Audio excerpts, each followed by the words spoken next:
Why does MDR-TB treatment fail so often?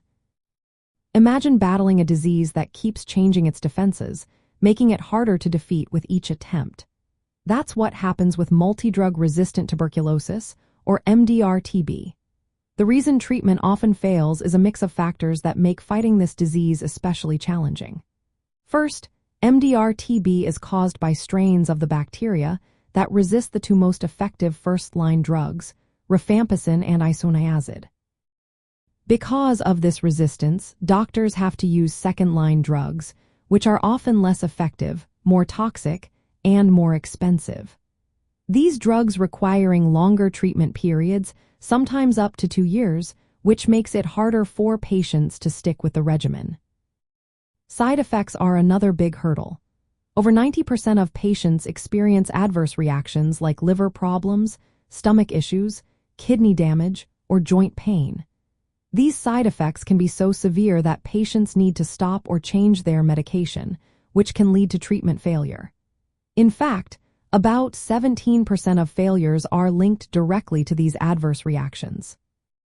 Patients who are older or have other health issues like HIV or anemia tend to have worse outcomes because their bodies find it harder to handle the treatment. Those with a history of previous TB are also more likely to experience failure, possibly because the bacteria have become more resistant or previous treatments weren't fully effective. Keeping patients on treatment for such a long time is another challenge. The therapy can last from 9 months to 2 years, and many patients drop out or miss doses.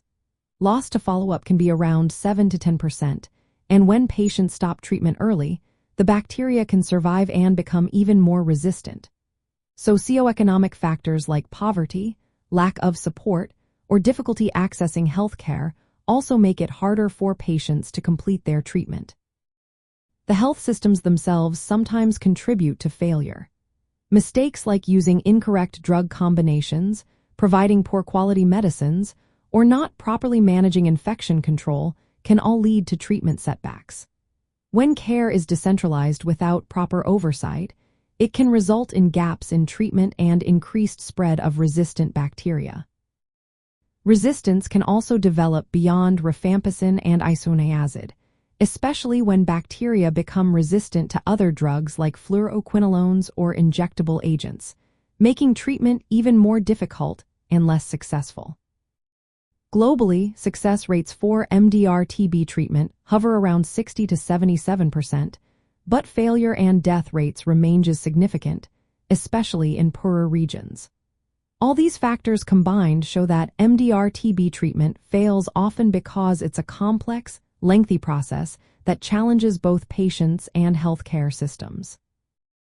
To improve outcomes, we need better support for patients, more effective and less toxic drugs, stronger healthcare infrastructure, and careful management of side effects.